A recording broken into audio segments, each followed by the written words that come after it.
नमस्कार, स्वागत है आपका न्यूज 360 में। मैं हूं दीपक यादव। नजर डालते हैं 7 बजे की खबरों पर। महाराष्ट्र विधानसभा चुनाव को लेकर कांग्रेस और बीजेपी दोनों दलों में मंथन का दौर जारी है और इस बीच पहले खबर आई कि महाविकास अघाड़ी यानी एमवीए के बीच सीट बंटवारे को लेकर बात बनती नहीं दिख रही है। वहीं इसी बीच संजय राउत ने कहा कि महाविकास अघाड़ी में 210 सीटों पर सहमति बन चुकी है। इससे राउत ने एमवीए के लिए महत्वपूर्ण उपलब्धि भी बताई है और साथ ही उन्होंने बीजेपी पर आरोप लगाया कि वो जनता के बीच भ्रम फैलाने का काम कर रही है। अधिक जानकारी के लिए मुंबई से जुड़ रहे हैं हमारे सहयोगी कृष्णात पाटिल और दिल्ली से अमरीश पांडे। सबसे पहले कृष्णात, आपके पास आते हैं।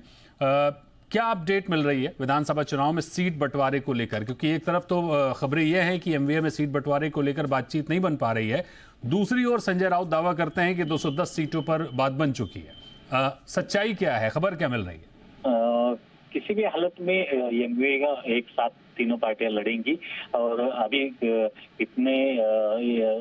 इलेक्शन के टाइम के लिए अभी सिर्फ 29 दिन बाकी है, तो अभी जो अदर ऑप्शंस है वो सामने नहीं आ रहे हैं और एमवीए के तीनों पक्ष एक साथ ही लड़ते दिखाई दे रहे हैं। जो सीट बंटवारे को लेकर थोड़ी बहुत खींच तनाव थी वो अब कम हो गई है, क्योंकि कल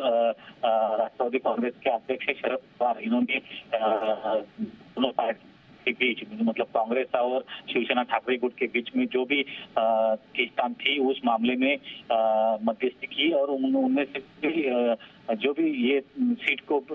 को लेकर जो भी ये था उसमें प्रॉब्लम्स थे वो उन्होंने सॉल्व किए हैं ऐसा लग रहा है। और इसके कारण ही आज सुबह से ही तीनों पार्टियां जो है वो अपने बयान पर ये कर रहे हैं कि जिस तरह से आने वाले 1-2 दिन में सीट बंटवारे को लेकर 100% सोल्यूशन निकाला जाएगा। मतलब कल ऐसा कहा गया कि ठाकरे गुट से कल ही सामना के पेपर में पहली लिस्ट जो है वो ऐलान किया जा सकता है, कांग्रेस का भी ऐलान हो सकता है और एमवीए एक साथ अपना चुनाव जो है वो जारी है। बिल्कुल, अमरीश आपके पास भी आएंगे और आपसे समझना चाहेंगे कि एमवीए में महाराष्ट्र में हर बार की तरह इस बार भी तालमेल थोड़ा सा बिगड़ता हुआ दिख रहा है। कांग्रेस में सीट बंटवारे को लेकर स्थिति साफ नहीं हो पा रही है, क्या खबरें मिल रही हैं आपको?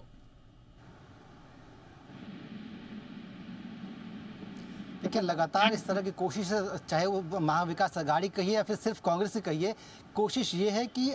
किसी भी तरीके से जो मनभेद या मतभेद हैं उस तरह की कोई खबर बाहर ना आए और हम एक जैसा दिखें, एकजुट दिखें, इस बात की पूरी कोशिश है। बैठक कल होनी थी, कल त्यौहार की वजह से बैठक आज हो रही है, बैठक समय जारी है। सरकार की कांग्रेस की कोशिश ये है कि महाविकास अघाड़ी के साथ साथ बीजेपी की जो लिस्ट, जो कि पहली लिस्ट जारी हुई 66 लोगों की, उसको ध्यान में रखते हुए और जहां जीतने वाले कैंडिडेट्स हैं उसको ध्यान में रखते हुए जो समीकरण है वो गढ़ा जाए। कोशिश यही है कि जिस तरीके से संजय राउत ने कहा कि 281 में से लगभग 210 सीटों पर हमने सहमति बना ली है, तो उन 210 सीटों में जिन पे की सहमति बन चुकी है उनमें कांग्रेस का परसेंटेज कितना होगा, कितनी सीटों की डिमांड की जानी चाहिए, जीतने वाले कैंडिडेट्स कौन होंगे, अगर वो होंगे तो क्या उनके खिलाफ कुछ ऐसे कैंडिडेट्स बीजेपी ने उतारे हैं क्या,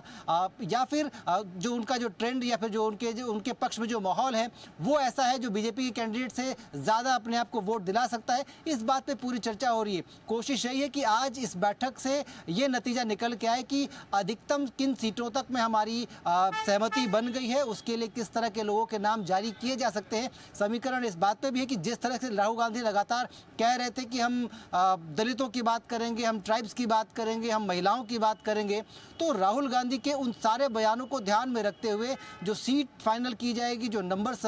कांग्रेस की तरफ से कोट किए जाएंगे, उनमें वो पूरा समीकरण दिखे भी, ताकि लगातार जिस तरीके से कांग्रेस राहुल गांधी को प्रोजेक्ट कर रही है या फिर राहुल गांधी की बात को सामने रखकर जिस तरह से कांग्रेस आगे बढ़ रही है, वो सारी बातें भी सही साबित हों और जो समीकरण है वो भी इस तरह से हो कि किसान, महिला और दलित, इस तरह का जो समीकरण है उसको भी साधने की कोशिश की जाए। कोशिश सीईसी में आज की बैठक में ही है कि आज ये बैठक जब कंप्लीट होगी उसके बाद कम से कम इस बात पे सहमति बन जाए कि कितने लोगों की हमको पहले चरण में